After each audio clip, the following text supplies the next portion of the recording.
Okay. Okay. So now we have to find the domain and range of the given function where fx is equal to 1 upon fractional part of x. So for domain, we can say that denominator must be non-zero. So fractional part of x must be non-zero. This implies x does not belongs to integer. क्योंकि fractional part of x का value zero कब होता है, जब x जो है वो integer हो और कुछ भी यहाँ पर कंडीशन नहीं है। तो हम बोल सकते हैं कि जो डोमेन आ गया हमारे पास में, that is x belongs to all real numbers except i, that is set of integers.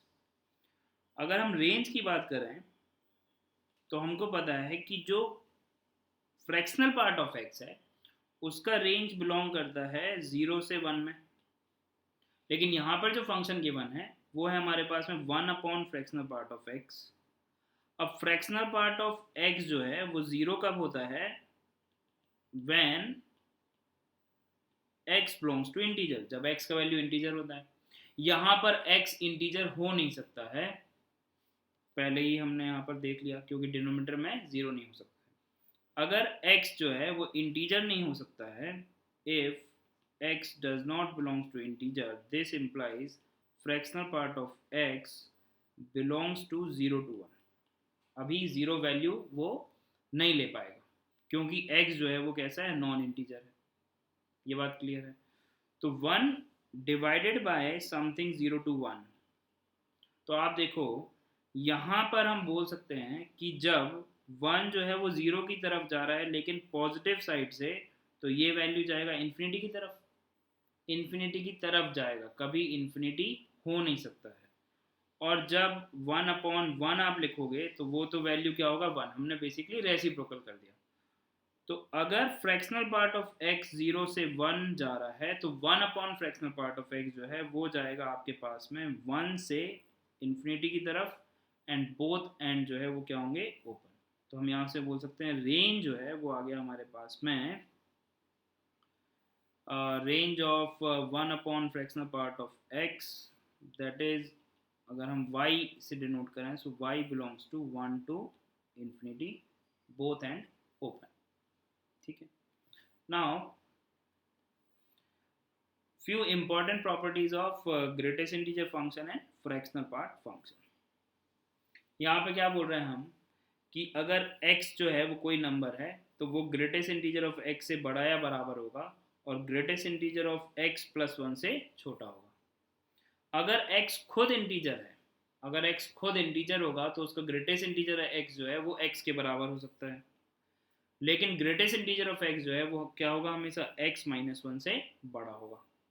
ठीक है। x minus greatest integer x जो है वो ग्रेटर देन इक्वल टू 0 होगा एंड लेस देन 1 होगा। इसका मतलब कि फ्रैक्शनल पार्ट जो है वो 0 से 1 होगा, 0 पर क्लोज और 1 पर ओपन। ये बात तो हमको पता है। Hence we can say that fractional part of x can never be negative. सही बात है, फ्रैक्शनल पार्ट ऑफ x जो है वो कैसी क्वांटिटी होती है, नॉन नेगेटिव।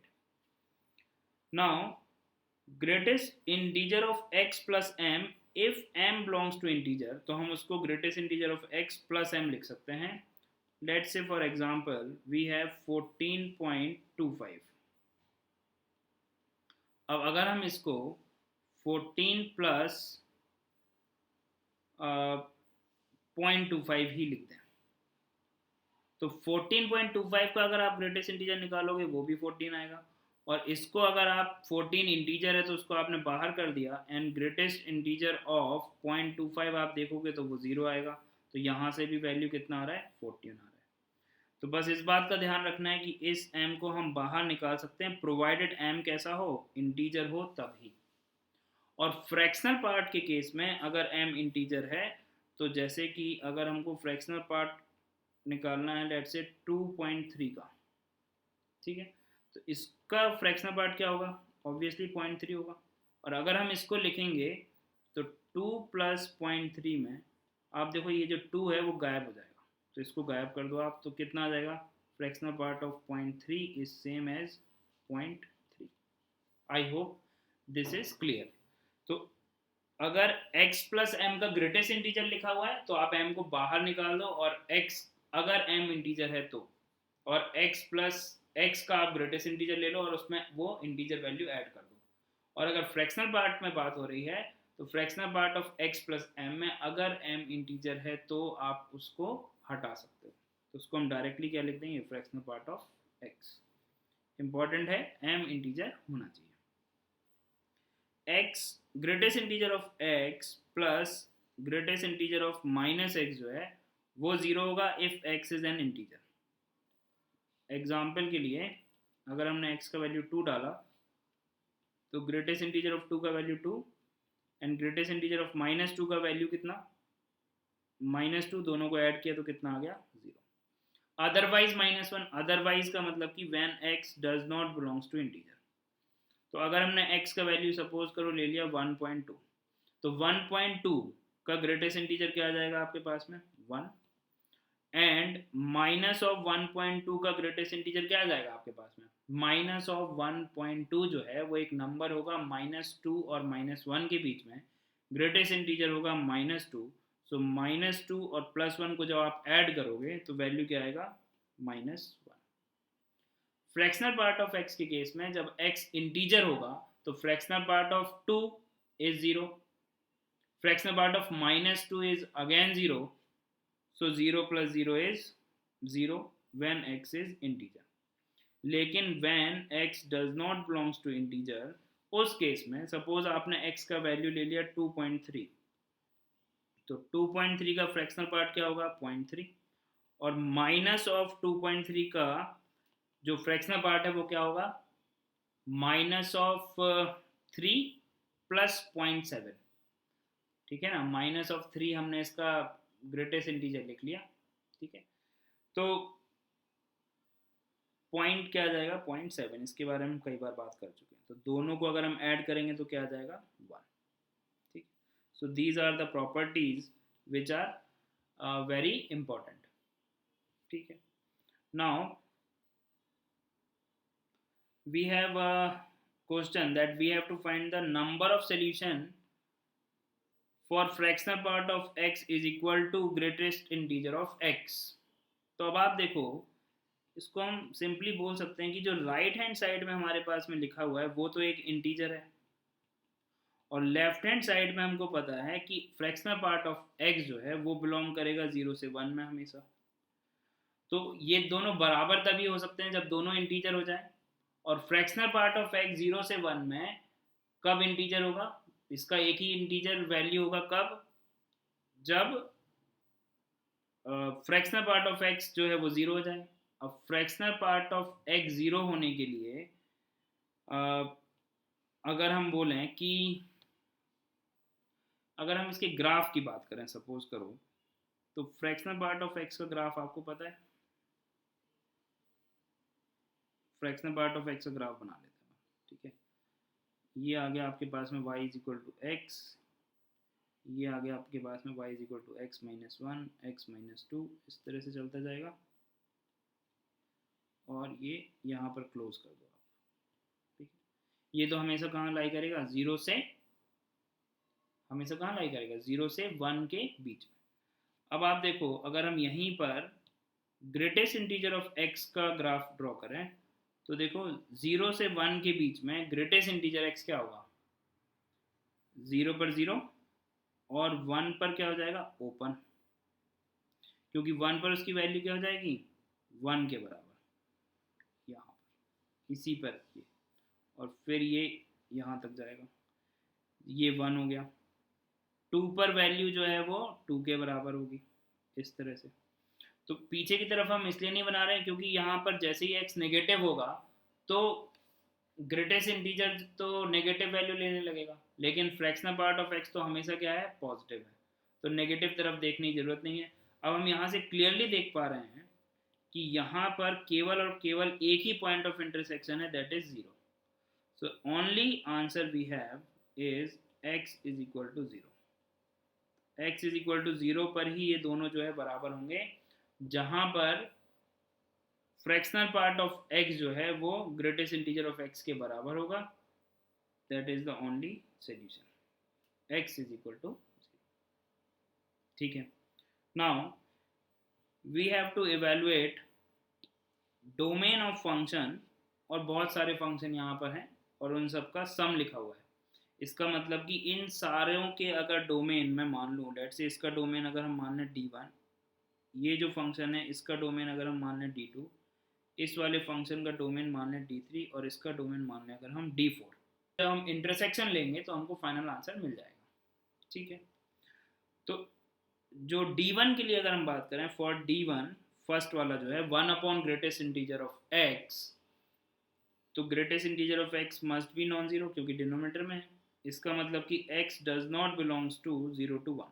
तो यहाँ से तो हमारे पास में आया x can take all real values except 0 to 1, ठीक है। तो इसका हमको ध्यान रखना है। Now in the second one, जिस भी नंबर का आप लॉग लेते हो वो नंबर कैसा होना चाहिए, पॉजिटिव। तो ये क्वाड्रेटिक है, इसको जब आप ax square plus b x plus c से कंपेयर करोगे तो a का वैल्यू 1 है, b का वैल्यू जो है वो है हमारे पास में -3, c का वैल्यू 10 है। तो अगर हम देखें तो d जो है इसका discriminant d is equal to b square minus 4ac से वो आ रहा है नेगेटिव।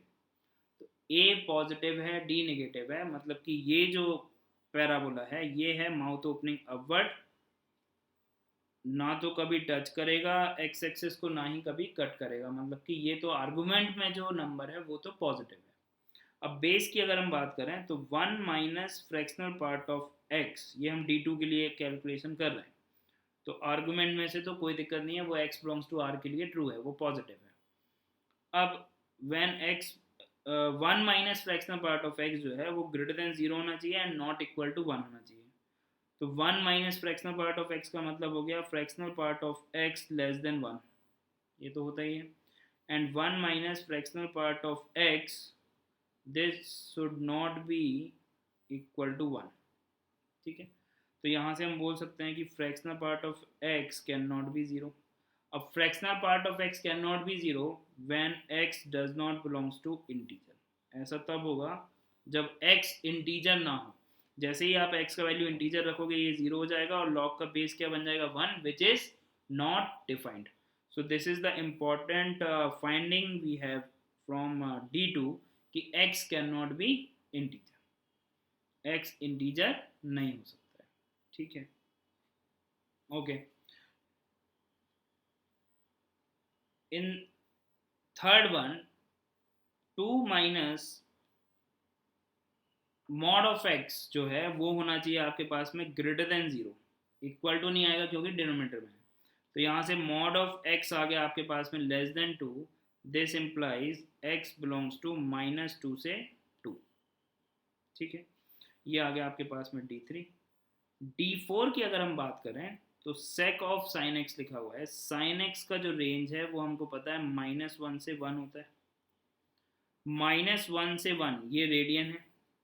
तो अगर हम देखें तो इसको अगर हम थीटा मान लें, इस पूरी वैल्यू को अगर हम sin x को ही थीटा बोल दें तो थीटा की वैल्यू जो है वो अप्रॉक्सीमेटली -57 डिग्री से +57 डिग्री है, अप्रॉक्सीमेट वैल्यू, ठीक है। तो sec ऑफ थीटा, जहाँ पर थीटा जो है वो -57 से +57 जो है एंगल ले सकता है। तो अगर हम cos x का ग्राफ बनाएं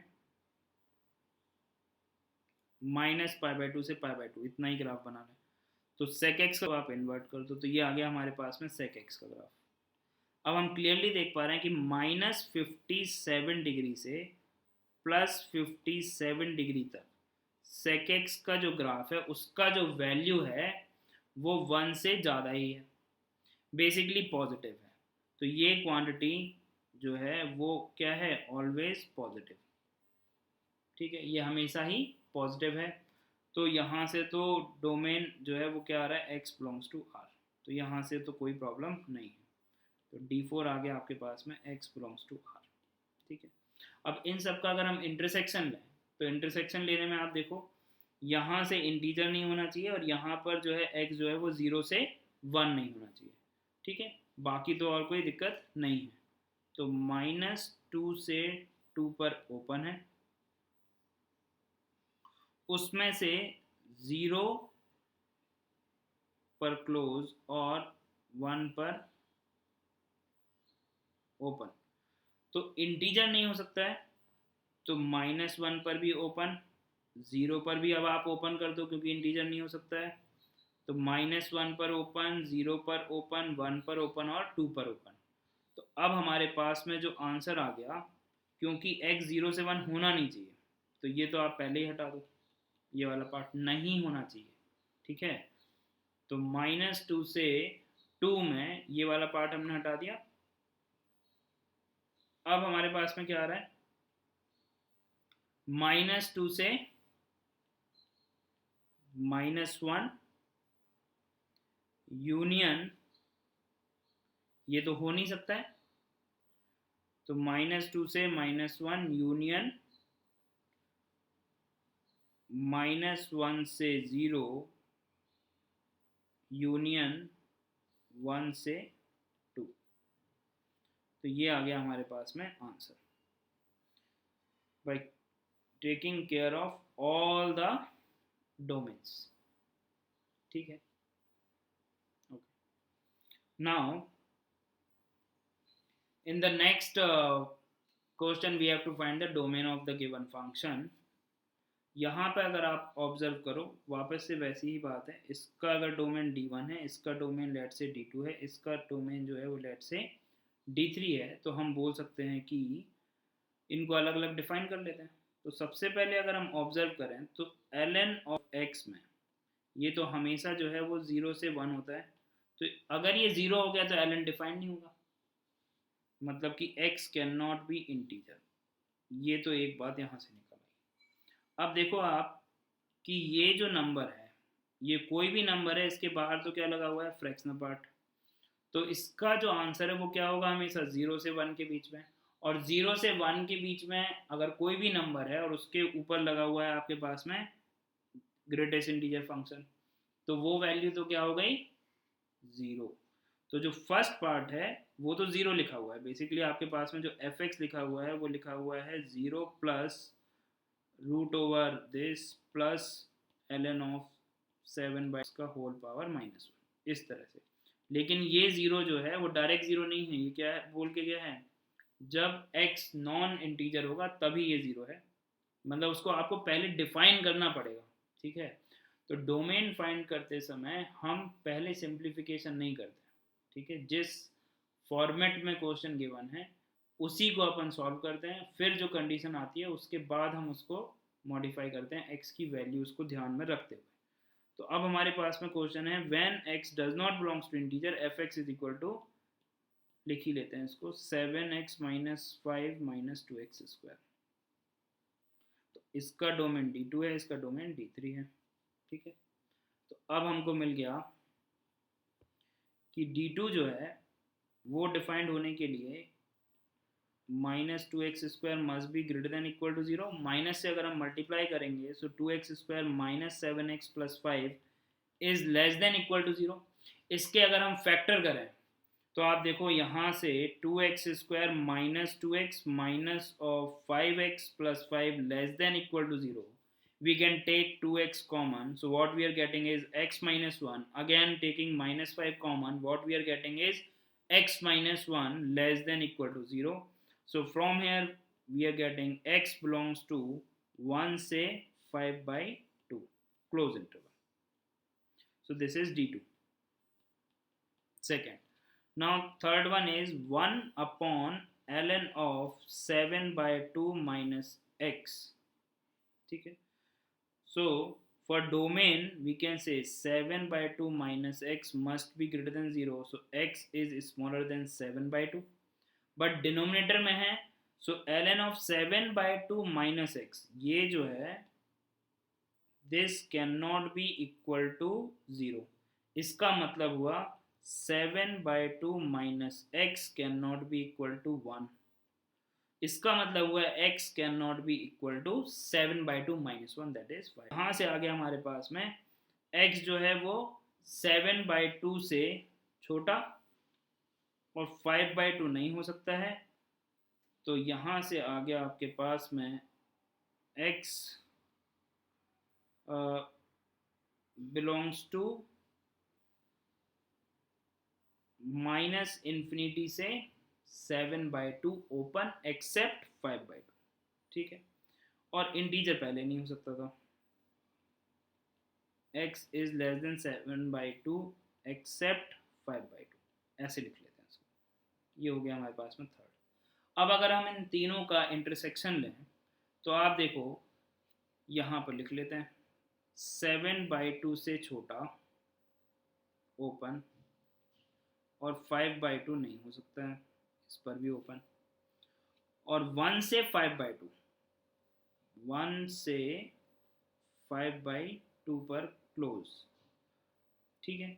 अब आप देखो यहाँ से पहली बात तो आप यहाँ से जब हम इंटरसेक्शन लेंगे तो अपने पास में क्या आ गया, 1 से 5/2 पर ओपन, लेकिन 1 से 5/2 में एक इंटीजर आ रहा है, और इंटीजर नहीं होना चाहिए। इंटीजर क्या आ रहा है, 1 भी इंटीजर है और 2 भी इंटीजर है, तो उसको हमको हटाना पड़ेगा, एक्सेप्ट 1 and 2। तो हमारे पास में जो आंसर आ जाएगा वो आ जाएगा x बिलोंग्स टू 1 से 2 यूनियन 2 to 5/2। एक बार और लिख लिया, final answer is x belongs to 1 से 2 union 2 to 5/2। So this is our answer. I hope this is clear. तो ये जो पार्ट था, ये पार्ट बहुत इंपॉर्टेंट था। मोस्ट ऑफ द स्टूडेंट जैसे ही देखते हैं फ्रैक्शनल पार्ट के ऊपर में ग्रेटेस्ट इंटीजर लगा हुआ है तो उनको याद होता है एकदम, वो उसको 0 रख देते हैं। लेकिन यहाँ पर ऐसा करने से पहले जो फंक्शन इन्वॉल्व है उसका डिफाइंड होना भी जरूरी है, ठीक है।